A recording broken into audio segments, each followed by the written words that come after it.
are so bright. Pull your hat down, make sure your cinch is tight. Horse is kinda snuffy, cold chill up your spine. You'll get your ass moving, son, we're burning daylight.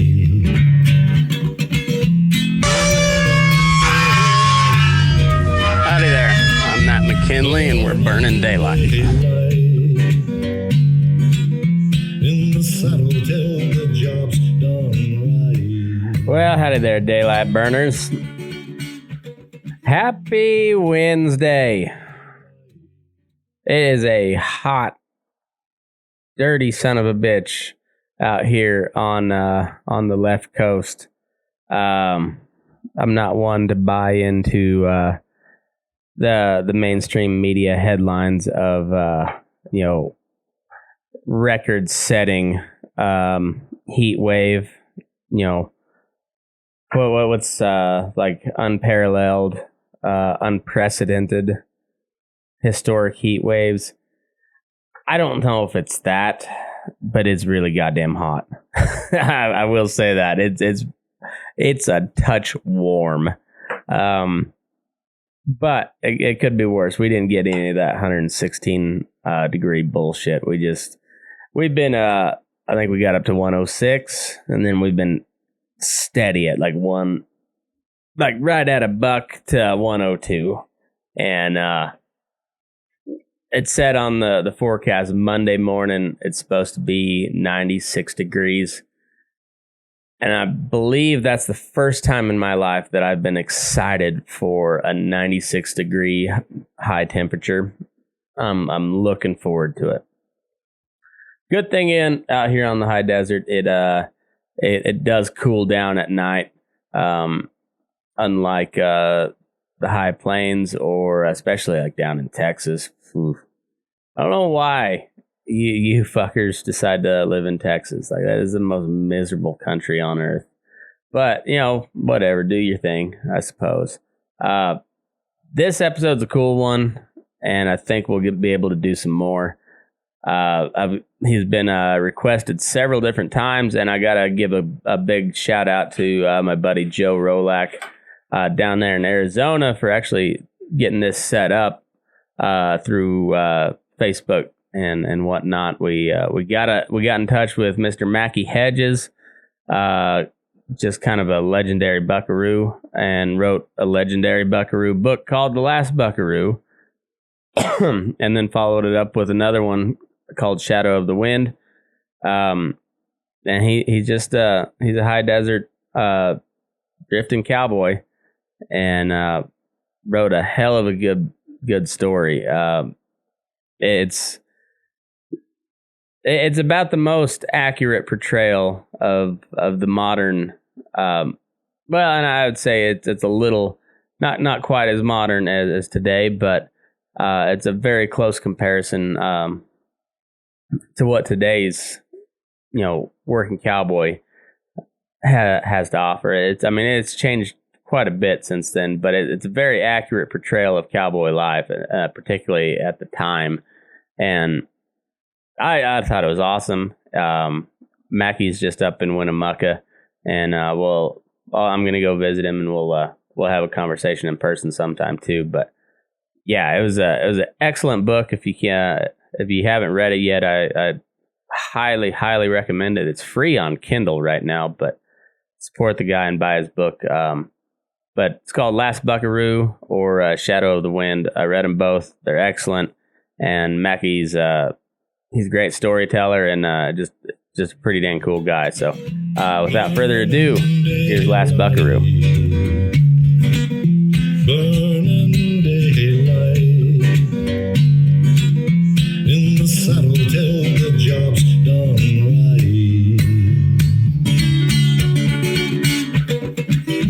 Burning daylight.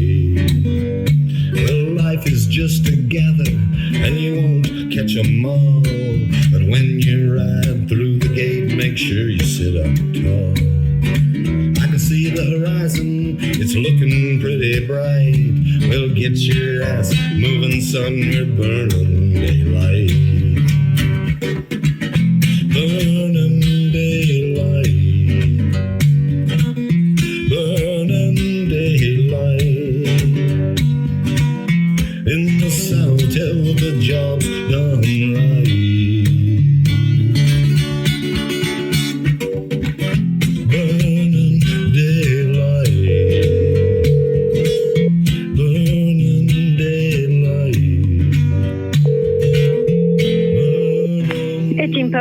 Hi, this is Jess.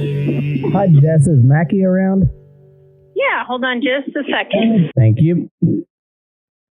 Where's the loudspeaker on this thing? Hello.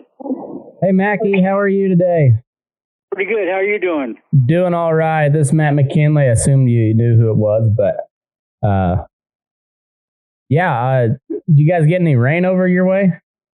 No, we haven't had it. We had it last couple of weeks ago. We had a little bit of rain, and it kind of greened up the country a little bit. But we're hurting bad this year for water. Well, same way down here. We got a little shower here just about 20 minutes ago. It was nice. It came down hard for a minute, but didn't last long. When it did rain here, it was almost like a monsoon for, a half hour, 45 minutes. And then the wind had come up and dry out everything that we got. But I got a friend he's 80-some years old down in New Mexico, and he was telling me that he's the third or fourth generation, and this is the driest year that he can remember in his lifetime.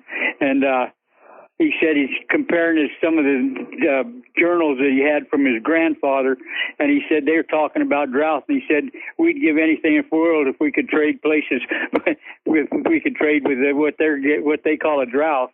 Oh, I know it. My granddad, I grew up in southeast Colorado, and my granddad used to farm in an open cab tractor during the middle of the Dust Bowl, so we've got it pretty good compared to those old boys. My dad, we were up in Washington State, and my dad, I got relatives down in New Mexico, and they were always telling my dad about, you got to come down to New Mexico, you got to do this. So we packed up and moved down there, and then that was in the late 40s, and we had 2 or 3 good years, and then the drought hit down there, and my dad kept moving east, trying to get green, looking for green grass. And by the time the Korean War started, we were clear over on the Texas-Louisiana border. And he told me one time, years later, he said, if it hadn't been for them damn Koreans, we'd have starved to death. They called him back to active duty to go back to, he was an officer in World War II, so they called him back to active duty. But that's the only thing that saved us from going totally broke. Yeah, that's my grandpa. He was moving west during the 30s trying to find work. They were right there in the southeast corner of Colorado and southwest Kansas, and he moved over on the west slope, tried picking peaches for a while. He grew to hate Mexicans because of that, because they could always outpick him when he was picking peaches, so he hated them for it. Yeah. Well, I'm up here with my son, my youngest boy, and they're hurting for like everybody else, but it's not near as bad as the ranch is pretty well managed, and they kind of run it so that they can't say you're prepared for it, but at least it didn't take them totally off guard. Yeah, well, that's good. Man, it's I remember, I guess it would have been my I think we kind of came out of that drought finally in about 2012, 2013. Boy, that was a bad one.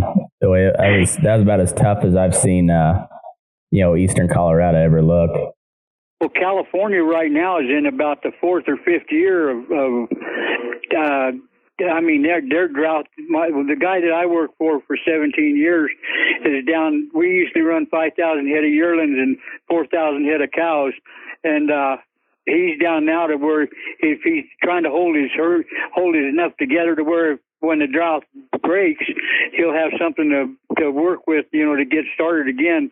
But he's not sure that he's 3rd or 4th generation, and he's not sure he's not gonna end up losing everything, and. It's bad. It's bad all over. And then on top of that, cow prices are not the shiniest that they've ever been either. Ooh, yeah, it's pretty tough to make a living cowboying or ranching either way nowadays. You gotta kind of hump it to make ends meet.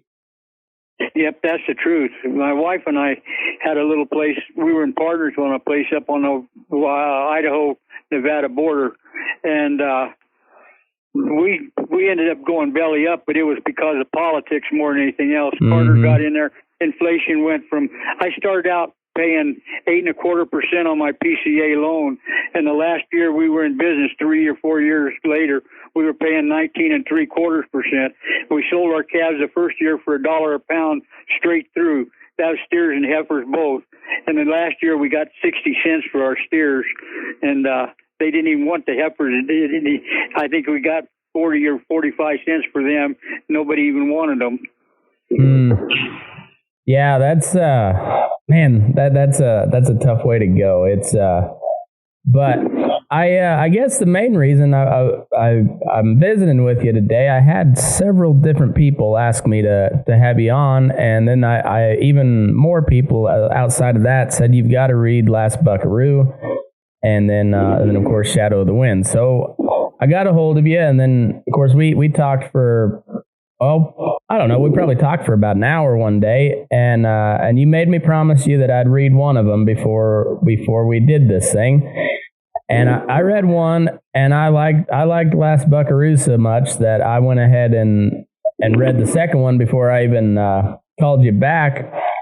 And one of the prominent themes that you have throughout both of those books is if you're not happy where you're at, you can always roll your bedroll and move on to another place. And that I think it kind of exemplified cowboy life since ever since the first guy a horseback started trailing cows. And but Matt, it's changing a lot now. This outfit that my son works for, they hire married men and single men both, but they emphasize that you can't. It's not like when I was working out, nobody thought anything at all. You just told them you were going to leave, and they didn't. The people that own the ranch or your boss, the cow boss, they just said, okay, we'll see you when you get back this way. And now they don't. These guys, they prefer to find people that are going to stick with them for a while. Yeah, they do, and I know. I've been in the feedlot world for about, I guess it's been about 12 years now.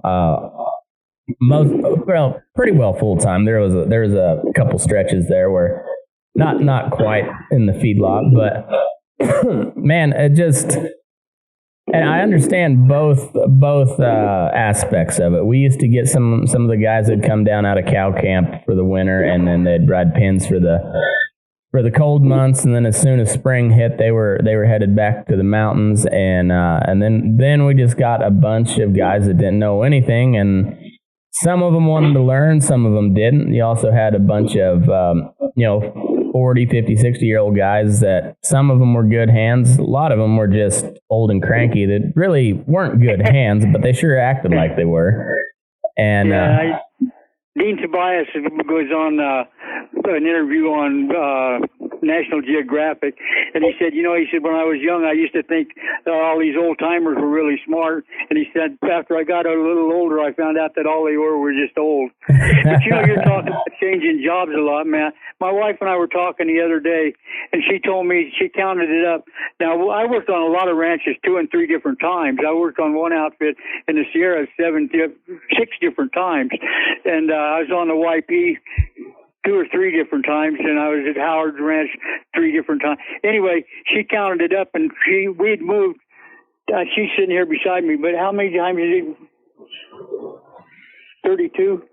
46? Oh, 36. 36 different moves in 54 years. So it didn't take. She got pretty good at packing. Yeah, I'd imagine. I imagine you guys traveled pretty light. Yeah, she kept trying to slow me down. She'd keep buying more stuff, and finally we got down to the point where she realized that we weren't going to take and we were going to keep on moving. So she started thinning things down a little bit. Yeah. But yeah, that's. I used to be able to just pack all my stuff up in in the bed of a pickup and at the most, a little stock trailer, and I could be anywhere. And then I had this thing. I had a pickup truck with a set of stock racks on the back. Mm-hmm. And I usually had one or two horses, and young horses that I was riding. And I'd throw my saddle on the rails on the side and buckle it down, throw my clothes in the seat beside me, and take off. And didn't think anything about it, and didn't have any idea where I was headed. I just knew I was going to go to someplace else. That either it was cooler in the summer or warmer in the winter, or somebody had told me that they sure got good horses there. They got a guy that you can really learn a lot from. And so I before I got married, I was changing jobs at least twice a year, sometimes more than that. Yeah, I rode with a few guys in the feedlot that were kind of like that, but it's getting to be a little more rare. You see guys, and I kind of get a little bit of a bad taste in my mouth sometimes from some of them, because a lot of those guys that bounce around, you notice they're not ever back at the same place. They're a one-stop shop at this place, and then you can just see them make a swath all the way across the country, and never. Yeah, but Matt, that's not true anymore, or not. No, I shouldn't say anymore. Back when I was riding like that, we had a 300% turnover at the YP. We had 8 full-time cow Buckaroos, and we had a 300% turnover a year. And like I say, I was there 2 or 3 different times, and if they needed, the only thing that was you left, you lost your seniority. If you were there, you got long enough, you got a pretty good string of horses, trading, and by the time you pack up and leave, they'd make you pull your shoes, and you lost your seniority. When you came back, you got all the trashy horses again, and you had to shoe all your horses back up. If you just went to town and quit the same day and came back this next week, you had to start over again from the scratch. But it's not, and this whole deal, ranching has changed a lot. It's a business. When I was doing it, it was just a lifestyle that you had fun with, and now it's a way of making a living. Yeah, I think that's right. I'm trying to find out a way where I can make a living well enough that I can, lose it all while I'm ranching, or at least, you were talking about feedlots. I worked in, the first job I had in high school was working in a feedlot in Nebraska. And then after I got out, I worked at, 2 or 3 different feedlots, and every one of them. In that book, I told you, I said I felt like I was in jail after I'd go there and that thing. Boy, this is really great. I got making twice the wages I ever made. I don't have to take and ride these. Get up at at 3 o'clock in the morning and saddle up in the dark and all this kind of stuff. And then after about 3 or 4 months, but I sit there thinking, God, all them guys are out there, the wagon's pulling out, they're branding, and I'd end up quitting. And I feedlots I know that a lot of guys that I had 3 or 4 guys I worked with, good cowboys, made good horses and everything else, and they really knew cattle. And I learned a lot about doctor and stuff when I was in the feedlot, but there's certain people that are just not cut out for it, and I was one of them. That the last job I had in the feedlot, I was a yard foreman for the Nevada Nile, which was the largest feedlot in Nevada, and I've stayed there. I think I was there almost 2 years, and the last year I was there was just, I was going to stick it out no matter what. And finally I told my wife, I said, I just can't take this. I'm going to take and go back. And I went back to working for the Irvine Ranch. And it was a good deal. It was a good move on my part. It was one of them outfits that we had 3,000 or 4,000 head of yearlings and 2,000 head of mother cows, and you didn't do anything. If you got off your horse, somebody else did the work. So yeah, well, it's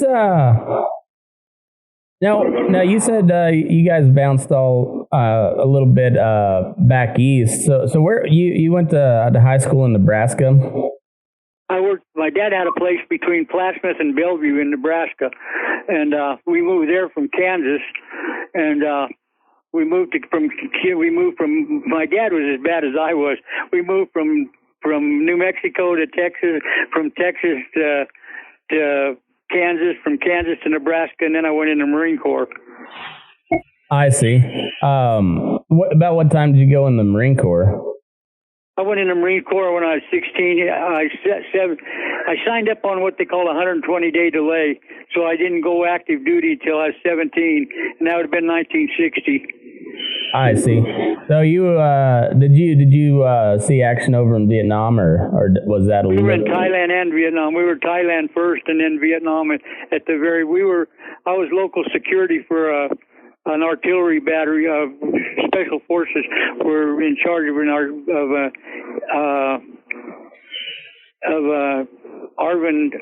Southern Vietnamese artillery battery. We were local security for them. Okay, so you were there still as like an advisory status before the. Yeah, they were. I make a joke about it. It's not true, but I tell my kids you had a better chance of being run over than you did of being shot, which is not true. But it did. I was there when it wasn't anything like it. In '65, it started heating up. In '67, they had Tet, and that really got bad for a while there. And I was lucky enough to be back in the States and out of the service by then. Oh, okay. Yeah, my biological dad spent a couple tours over there during the actual war part of it, and yeah, when Thailand was we were chasing the path that Lao was coming down out of Laos, and they were crossing the river Mekong into Thailand, and they were the bad guys when we got there, and we chased them up and down the river for a while, and then we on the way back to the States we stopped in Nam for, I think I was only in Nam for like 6 weeks or something like that, and enough to where I got to tell everybody I was there, and without lying, but not enough to where I could. If I told any war stories, I had to tell a lie to yeah. make more. Yeah, it's like being at the rodeo, but not actually getting on the broncs, huh? Yeah, yeah, exactly. Well, that's all right. The worst I ever heard about being rode were on a bar stool. Yeah, well, I'm in that category. I made it all the way through the physical test, and I got everything except I couldn't pass my eye exam, and I couldn't have my eyes corrected to 20/20, and they told me nope. See, and I was going into the Marine Corps right after college, and it didn't happen. So, yeah. Well, I told everybody when I got back to the States, I said I'm glad I was in, and I'm glad I'm getting out. So. Yeah.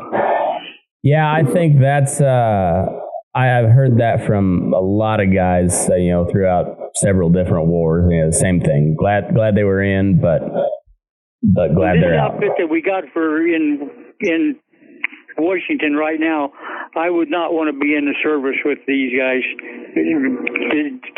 The way they think things ought to be run.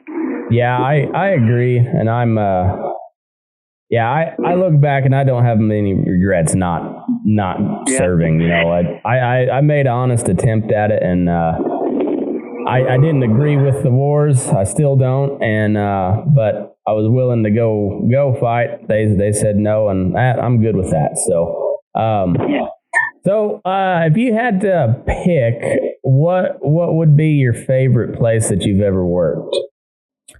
Oh, so sorry to interrupt. We got to pay some bills here, so let me tell you about the sponsors. First up, we got Stetson Ranches, title sponsor of the show. They're out of Fromberg, Montana, and they're bringing you some of the best beef and some of the best quarter horses that money can buy. They're running registered Black Angus cattle, registered Hereford beef and American Quarter Horse Association horses. They got some of the best bloodlines known to man: Zanpar Bar, Two-Eye Jack, Peppy Sand Badger, just to name a few. They're bred back to, really some of the best studs out there. They got a King Ranch stud out there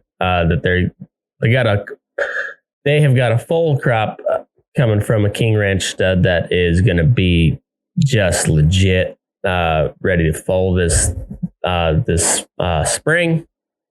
And then they run registered Black Angus cattle, covering them with registered Hereford bulls, and that's going to give you the best beef that money can buy, delivered to your door on dry ice anytime you'd like. They do a monthly subscription plan as well as other programs, whether it be like an eighth of a beef, a quarter of a beef, even a full beef. Those rates are going to run a little bit different. I know the eighth and the quarter is about $6.95 a pound. And then their monthly subscription, it's $100 a month, 8 to 11 pounds of beef. And that's going to include hamburger, stew meat, roast, and various cuts of steak, depending on the time of year. I think they just sent out some brisket the other day. And it's a great deal. It's great beef. And if you use promo code MOVEYOURASS, MOVEYERASS, you get 20% off your first order. So go check it out. Next up, we got Thunderbird Equine out of Sandia Park, New Mexico. And Jessica Pancost is the owner, operator there. And she is a second generation trainer, a third generation rancher, and she is focusing on Buckaroo style horsemanship for your colt, your horse, or your mules. How about that? Any horse you're going to bring, she's going to require 60 days of training. Colts you can expect a quiet, confident, respectful colt with all the right tools to move on in any direction of your choice. If you're going to go with an older one that's the more of a finishing type deal, you can expect a mule or a colt or a horse that's going to be stopping harder, going to have a better collected frame, and they're going to know precise movements through leg cues, and they're going to develop the confidence to do anything you'd like under saddle, whether it be mounted shooting, rope and trail riding, or cattle work. And all of these, all of her client horses, colts, mules, all of that, they're going to get experience in roping, heading, heeling, breakaway, and just general ranch roping. And at the end of the program, you'll get 5 free lessons to reacquaint yourself with your new equine partner. If you got any questions or concerns, or you'd like to book a spot, give her a call, 720-205-2996, or shoot her a message on Facebook or Instagram at Thunderbird Equine. And let her know you heard about it on Burnin Daylight. Outside of that, we have got a really cool subscription program. You get bonus content and you get entered into some very exclusive drawings. We just gave away a custom snaffle bit from Matt Wilson. I'm not for sure what this month we're going to give away, but in the future we'll be giving away like a full fully rigged out not martingale but hackamore. We got some cool stuff that we're giving away, and the more people that sign up, the more money I got to throw around to give away cool prizes. So check that out, and over at patreon.com/Burnin Daylight. Sign up there. We got some really cool stuff, and you help support the show. So go check out these sponsors, and let's get back into it. The two best places that I ever worked was a YP. Well, the two best places is the Howard Ranch and then the TM. My wife and I were in partners on the TM, and that's on the Idaho-Nevada border. And then Simplot's got it now. And then the Ken Howard Ranch, and it got bought out by the Elk Foundation. And the thing that made them special, first off, they were isolated, and that fit me just perfect. And the second thing was the people that I dealt with were just some of the finest people. But the best ranch that I ever worked on was when Jerry Chapin was running the Patan Ranch, the YP out of Elko. And that thing that made it good was Jerry Chapin. He was one of these cow bosses that he knew how to get the best.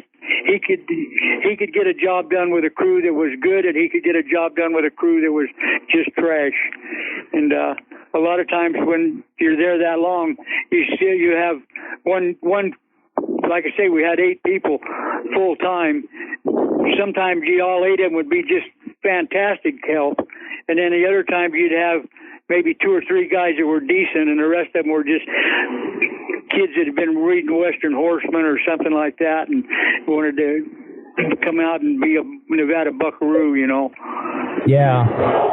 I was one of those kids at one point. I mean, I grew up on a small ranch. My dad kind of was day work, just day work cowboy for most of his life. Ran a few cows of his own, but I thought I knew quite a little bit about cowboying and ranching, and until I actually went and worked on a bigger type outfit, and I realized real quick I wasn't very handy, and I really didn't know what I was doing. Well, Matt, it sounds to me like your background and mine was pretty much the same. My dad was more of a, I don't know what you'd call it. He wasn't a buckaroo or a cowboy type. He could ride a hell of a bucking horse. I mean, he was really, when I was little, it seemed like we were living at rodeos all the time. And that's back when they just made a lot of the rodeos with line the pickup trucks in a big circle around it and in a fence corner someplace, and that was a rodeo arena. Yeah. But as far as being a big time roper and all that kind of stuff, I grew up and I learned more after I left home than I did while I was there. And I hope I hope my boys can say something just different from that. I think my youngest boy probably as handy as anybody that I've been around in a long time. And, I like to think that I helped somewhere along the line, helped him get there. But, I was just talking to him. We're here at his place. He and his wife have started their own business they've got a little business called Hitching Post Supply. And it's kind of a backup so that they've got something, if he ever gets hurt or something like that, they can have everything doesn't depend on his ability to ride a horse. And I really admire him for it. I never thought that far ahead. Yeah, I'm kind of in this the same boat. I love saddling up every day. I love working with cattle and horses, and at some point I know my body's probably not going to hold up, and then there's always this chance you get hurt, whatever, and life will move on without you. So it's good to have something in the background. But luckily, I think I found a way where I can make a little money talking to guys like you and other cowhands for a living. Maybe we'll find out if I can make it work. But it's I started out up until about I turned 70.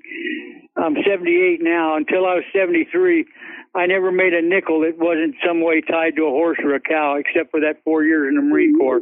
And I kid people and tell them I never went to work a day in my life, because if I hadn't have been being paid for what I was doing, I would have been paying somebody else to let me do it. Oh yeah. And, I think I feel like I'm one of the luckiest guys that ever lived, because I found a job that was in demand, and I can't say good enough at it. I fooled enough people to where at least I didn't have any trouble getting a job. But when I started out, like I say, you sound like you and I started out just about the same. I learned a lot more after I started out on my own than I did while I was following my dad around.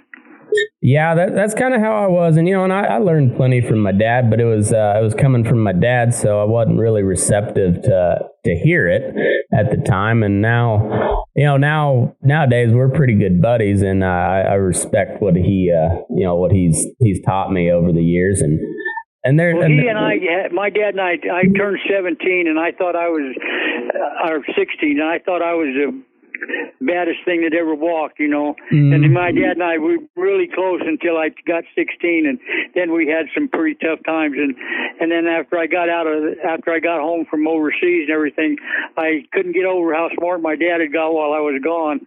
So, but my dad taught me one thing, Matt, that nobody else had.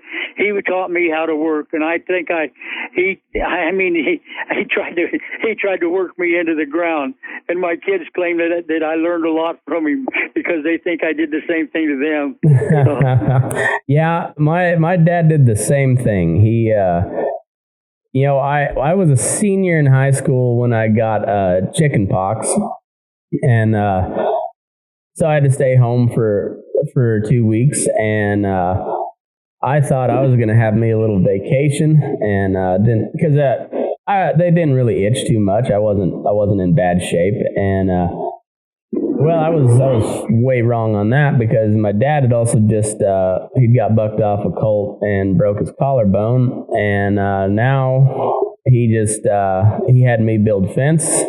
And he looked over my shoulder the entire time, and that was the first, during that 2 week stretch was the first time me and my dad got into a screaming match where I was sure enough cussing him. So it was a little bit of an eye-opening experience on that particular little 2 week stretch. Yep, I didn't have anything quite like that. My dad and I just got to where he'd tell me you're gonna do these chores, and I'd say I'm not, and he'd say you are, and he would convince me that he was right. Mm-hmm. Yeah, that's kind of how my dad was, and it sure it made me appreciate the just honest hard work and just work ethic in general. That was the biggest thing that it taught me, and I did learn a little bit about horses too, because he's not too shabby with a horse. Well, my dad was he was one of these people that he never asked me to do anything that he didn't do himself, but he could outwork most people, and I got 3 boys, and everybody that I talk to tells me that they're probably the 3 of the best workers that they've ever had, that they've ever had work for them. And not because of their being specifically knowledgeable, but because they got good work ethics, And my son's getting, I was just talking to him a while ago, and he's telling me that he's got to leave here at 4 in the morning to be over to one of the other ranches that they have, and they don't think anything about that at all. And yet, my kids that's in town, if they told them they had to do something like the grandkids that are in town, that they had to be at work at 4, they'd probably revolt. Yeah, I don't know. That was one thing I just didn't have a choice. We got to go move cows down in the canyon, so it was leaving at 3. So let's get horses caught, let's get horses saddled, and let's get them in the trailer. Let's get going. Yeah. Well, when I was working on the big ranches out of Elko, you had, in the summertime, you started out at 3 in the morning, because by 2 o'clock in the afternoon it was so damn hot you couldn't hardly stand it. Oh yeah, that's kind of the way it was back home too. It's pretty mild out here, but yeah, and I noticed that's one of the big differences between kind of the California influence versus like the Texas or the Colorado, Kansas type areas. It just seemed like everything's a little more laid back out here, where back home it was like you're riding out at. you're riding out at sunup, and you're just trying to get all your shit done. So it's not, so you're just not hot. You know, the calves don't work when it gets hot. Your help don't work very good when it's hot, and you're just trying to get it all done before, you know, just before it gets too damn hot. You know, you said something just a while ago that reminded me of something that I heard. You know, everybody talks about the difference between cowboys and buckaroos and things. And I was talking to a fella the other day, and a while back, and I asked him, he asked me, he said, what's the difference between a cowboy and a buckaroo? And I said, without getting technical and talking about different saddles, different ropes, different way of working cows and everything else, I said, the biggest difference is a frame of mind. And he said, what do you mean by that? And I said, well, cowboys look on being their job, what they do as a job. And I said, most buckaroos, the ones that are really seriously into this buckaroo deal, look at it as a form of art more than anything else, you know. They'd rather take, and when I was in Montana, I had a crew working for me, and I divided the guys from Montana with some friends of mine that came up from Nevada and California, and we had 400 head of calves to do that day. And we split them up 2 pens and put the guys from Montana in one pen and the guys from California and Nevada in the other pen. And the guys from Montana were done by, we started in about 6 or 7, and they were done by 8 or 9 o'clock with theirs, and we were still playing. We were over there with ours, and everybody was hey, I bet I can throw a Houlihan, I bet I can throw a Johnny Blocker, I can throw this, and everybody was sitting there, and we were playing around with our horses and schooling our horses and stuff like that. And of course, we thought we were good because we were trying to do this thing what we thought was the right way, and they're trying to do it their way because they were trying to get the job done so they can do something else. And yeah. Later on, after that, went to start. I hired a crew to work for me, and they were buckaroo types, and they were the most miserable bastards I've ever run in my life. If they couldn't do it from a horseback, they didn't. You know, hey, how about doing this? You know, patch the fence up over there. I don't patch fences. I can't do it from a horse. I'm not going to do it. And it's pretty hard to make a living. Or run a ranch if you got a bunch of prima donnas out there like that. Yeah, it really is. I don't know. I there for a while. I thought I was, you know, the guy that had to do everything on horseback because that's if I was going to be a cowboy, and I wasn't calling myself a cowboy. I there for a while. I took it very seriously, not to call myself a cowboy unless I thought I'd earned it, you know. And then at some point I was like, well, hell, I draw a wage every day being a horseback. That's what my job title is on my pay stub. So I guess I can call myself a cowboy at this point. But yeah, the ones that are really proud about making sure everybody knows that they are a cowboy and they cowboy for a living, and won't get off their horse for nothing are about the sorriest hands on earth. Yeah, that's the way. You know, when I was at the Howard Ranch, when I went there to go to work, he did 2 things for me. One is he let me run my own cattle, and then the second thing was he let me figure out how I wanted to do the jobs, and this is what we got to get done, and how you get it done is up to you. But we did I put up hay, I built fence. He told me, he said, the job's 80% horseback and 20% groundwork. Well, it was probably more like 40-60 than it was 80-20. But you had to put up hay, you had to take and I don't think I ever irrigated, but I had to take and I better have any idea how much fence I built. And then when we had that place of our own that we were in partners on, then you're doing everything on your own. I mean, you're cleaning septic tanks and shoveling out the barn and everything else.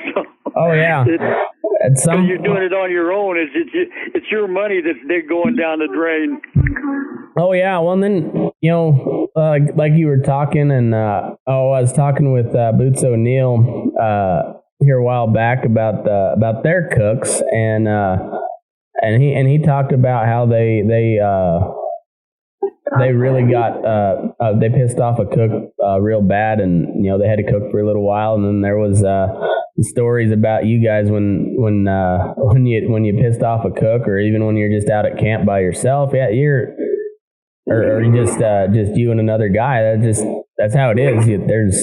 It's got to get done, and somebody's got to do it, and you're kind of lacking for other people, so somebody's got to. Everything that you're talking about, that stuff like that's in that book, there's not anything in there. Everything in that book is true. A lot of it didn't happen to me. Some of it happened to other people. And but when I talk about that, I had a guy tell me, the guy that runs a museum there in Elko, I can't think of his name now, but anyway, he was telling me, he said, you stretch your credibility with us when you start talking about people falling out of off a cliff into a horse landing upside down on a tree, and that happened. The guy's name was Jerry Robinson, and it happened up on a ranch up in Canada, and up in the Rocky Mountains in Canada, and everything in it just exactly like it was in that book, and the guy that wakes up with a ugly old woman, I can't tell you his name because he's still alive and he's married now. But anyway, he's living down in Fallon now. And he went to town and got drunk. And when he woke up a week later, he was back in the cow camp, and he looked over and looked to see what was laying next to him. And it was just like in that book. Yeah. But the one thing that when I wrote those two things, I had two things in mind. When I wrote the first one, I was trying to take and tell my kids what it was like when I was young, and you could just move from one outfit to the next, and the people you met and the things you did. When I wrote the second one, it was trying to tell about how you could learn the things that I learned, like talking about roping calves, tell about, I was in camp and we run in a bunch of cows that had late calves on them, and we sat there and that's how I got to where I could, the first time I ever roped a calf, in a corral, and then some of the stuff with horses in there, but it was more of a deal to take and let people know kind of what you're going to expect if you take and do go to one of these ranches, and you think it's going to be all glory and glamorous. It don't work that way. No, it really don't. And it's funny, if you don't know anything, some of the most gentle horses can be awful rank if you don't know what the hell you're doing too. So. Well, the other thing is, you're talking about if you don't know anything, half the time you don't realize that you don't know anything. Mm-hmm. I was like, when I left home, I thought I knew everything there was to know about a cow. I mean, I'd worked at a feedlot, and I'd been with my dad on different places, and I thought I got to Nevada, and I mean, I found it was a different way of life. It was a cultural shock. Oh yeah, I graduated from Colorado State, and then I went up to Montana and worked on a pretty big outfit, and it was kind of still a family run outfit, but they had a board of directors and everything, and so it's still kind of corporate, and that was really my first look into like corporate life, and but where was that at in Montana? It was up on the High Line. It was the IX.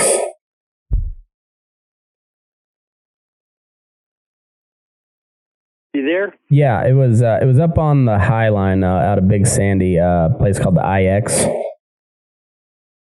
No, I don't know. I thought maybe I was in Dillon, Montana, and that's why I was wondering if it was anywhere near that country. No, I didn't make it over that way. I spent a winter up there on the High Line, and it was never so damn cold in my life, and I thought I was pretty acclimated to cold, but that kind of cured me of Montana in the winter for quite some time. The worst country I ever saw was we were on a ranch in Utah, It was up there, right there on the Idaho border.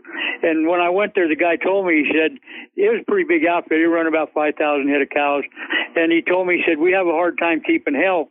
And I said, what do you mean? He said, well, it said, if you're not from this country, he said, you probably won't last.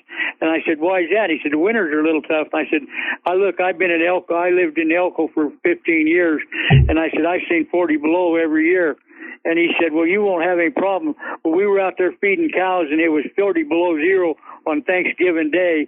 And it never got above zero for about 2 months. And, he came out there, and we were feeding elk, I should say. And he came out there, and I had down coats, Eddie Bauer coats, and felt pack boots on, and I looked like an Eskimo. He said, I thought you said you'd seen 40 below. And I said, yeah, but not for the whole winter.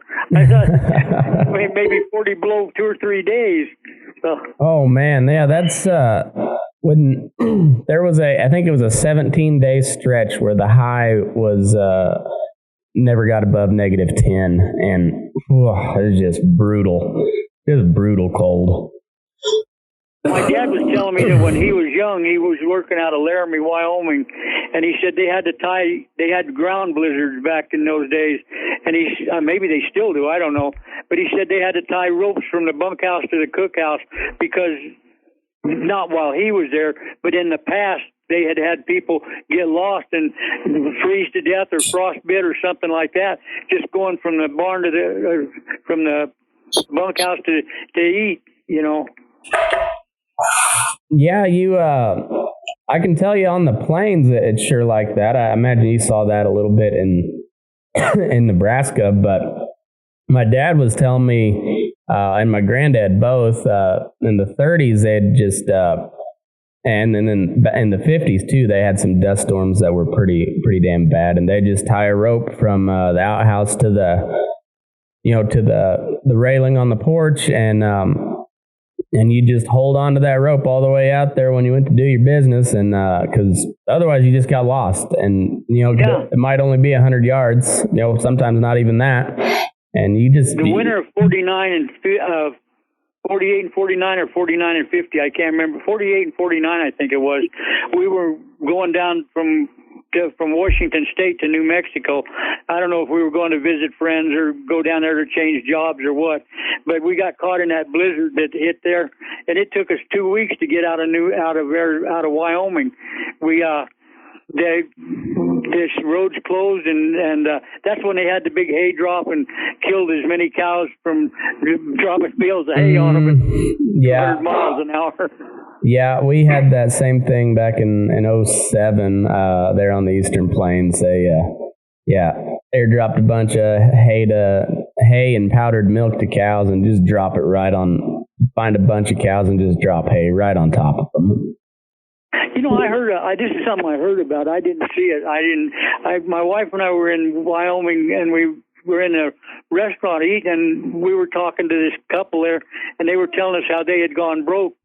They leased one of those islands down in the Great Salt Lake. I don't remember, Antelope Island or something like that. I don't remember what it was. But they got they had their cattle on it, and they had a frozen fog come in there, laid in there for a couple of weeks, and the grass got covered with ice, and the cattle couldn't find anything to eat. So they took and got these big balloons that they used for when they had landed in Normandy, and they put them on four corners, and they put the cables where they went up in the air above the clouds, and then they hired an airplane, C-47, and I think that's what they call it. It had the back end opens up, and they filled it up with hay every day and flew it out there. They saved their cattle, but they went broke. It broke them. They couldn't flying an airplane like that. I don't know what it cost, but it's probably a lot more expensive than loading a hay truck. Oh, I'd imagine so. So, did you have a hand in running them Mustangs back in the day? Oh, you bet. It came into effect in '63, but nobody took it serious. We were running horses clear up until in the 70s there, and then the BLM started getting pretty serious about it,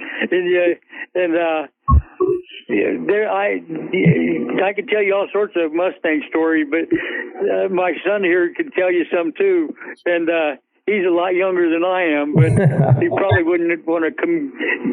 What is that? You get to be held responsible for what you say. Oh yeah, can't be held liable. It's a comedy podcast, so it's I think we can pass it off as satire. Okay. And it's funny you were talking about that guy that runs the museum, because Boots was telling me the same thing. He said I kind of get mad sometimes because I tell a story and about not touching a colt till he's 4 years old, and then just roping him a horseback in the round pen, 4-footing him, throwing him down, tying him down, and saddling him, getting a hackamore on him, and then just getting on him. And people would say, "Well, you're exaggerating." And he said, "No, we didn't know any better." And that's just what we did. And I think when a lot of, when you've actually spent a lot of time in the cowboy life, it's a lot of people that aren't in it wouldn't believe half of the stuff that happens.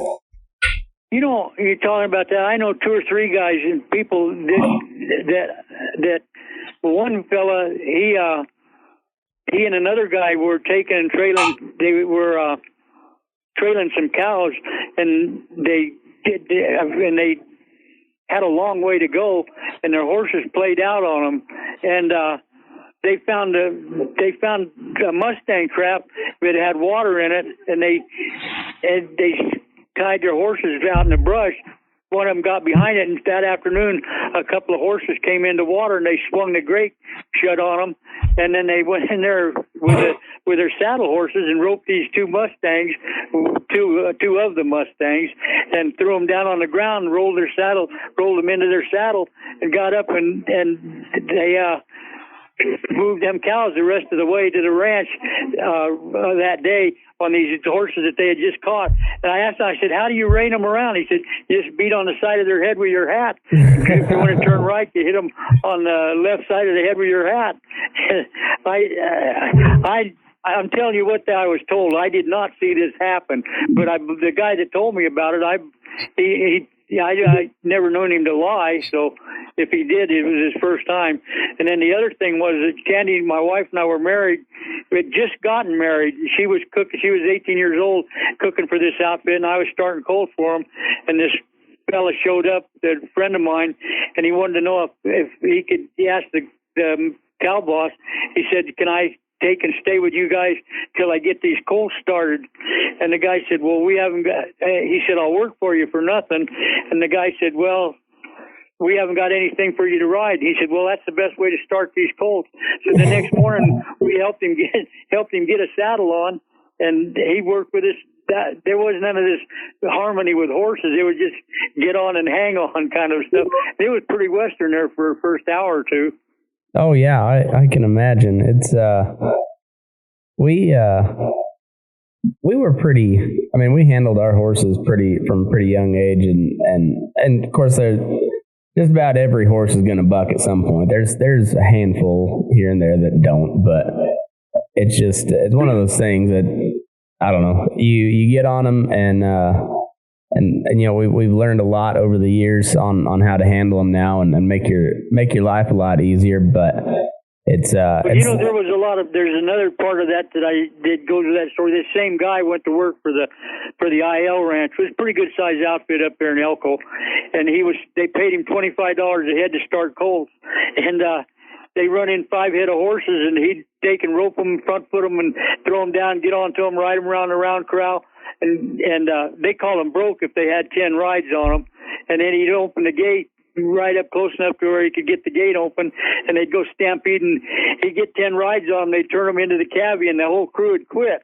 And they'd run in 10 more horses and hired another crew. They didn't know about the first 10, and so they get these horses. They tell them they were started, and they believe me, they weren't started. They just had somebody sit on their back. Yeah.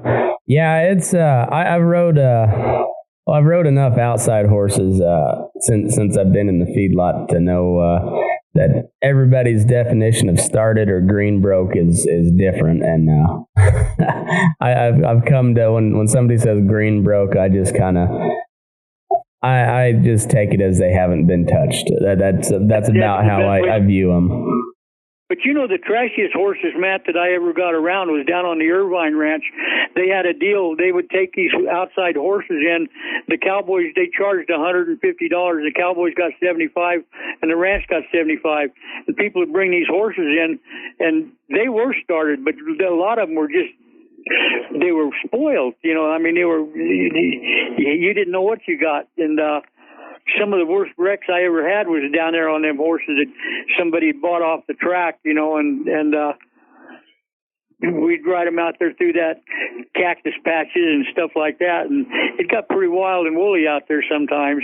Oh, I bet so. Yeah, it's man, I know my dad always, and I've heard this over the years, but my dad always told me that, you know, you trailer them for a little while, it's gonna take a lot of that piss and vinegar out of them, and then a lot of times if they're in a new place, they're not as prone to buck because they're unfamiliar surroundings and they're gonna try to buddy up with another horse, but there's sometimes that you might be out there in a pile of rocks and they just decide that they don't like you, and I've cheated a lot of horses where you tied up one front foot and then got another horse and led them for a mile or so at a trot, and with 3 legs on the ground, and then switched saddles and rode the horse the rest of the day. That was after when I was younger, I used to think that was the pretty sorry cowboy to do something like that. But after I got a little older, I found out it wasn't quite that. It made a whole lot more sense.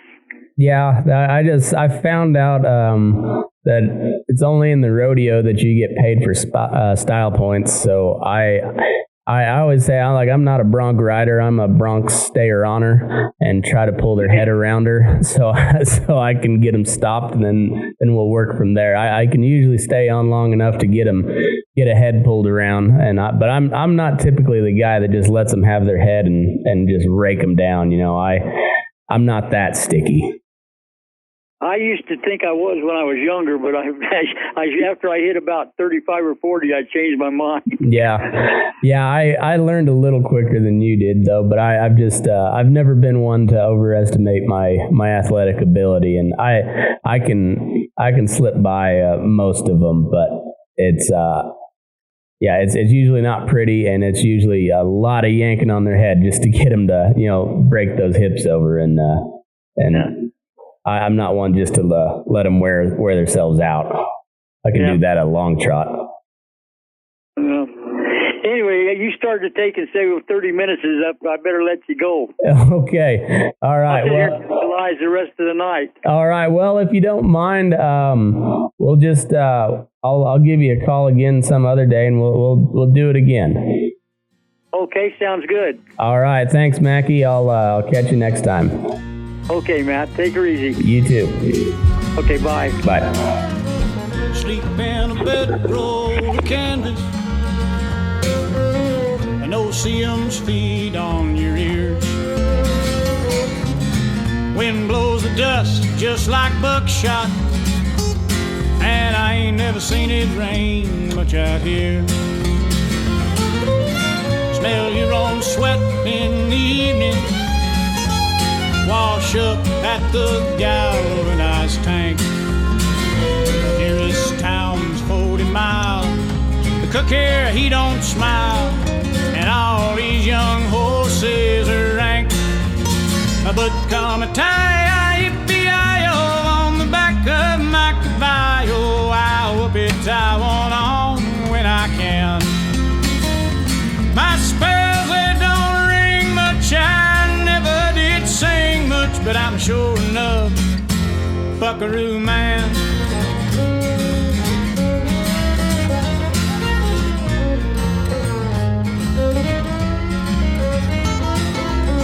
Cold fingers stiff in the morning, by noon it's 103. mighty road slicks in the canyon, and never a hint of a breeze. Jug-headed hollow-back ponies provide all with hours of grief. There's snakes in the shade, choil on the grade, and a half a ton of grit between my teeth. But come a tie-yi-yi-yi-yo on the back of my caballo, I whoop it, tie one on when I can. My spurs, they don't ring much, I never did sing much, but I'm sure enough Buckaroo man.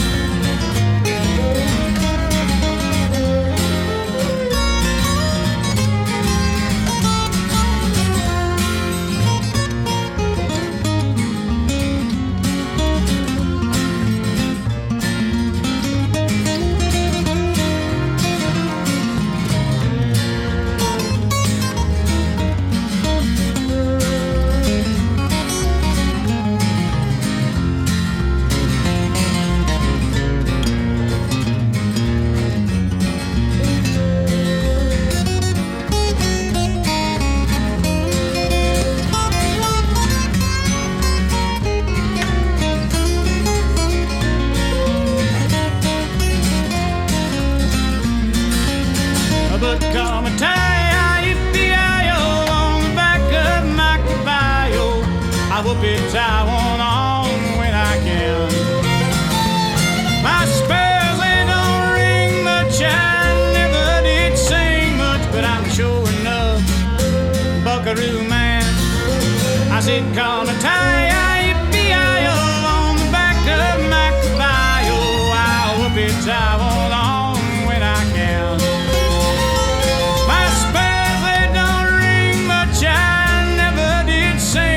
But I'm sure enough Buckaroo man. Buckaroo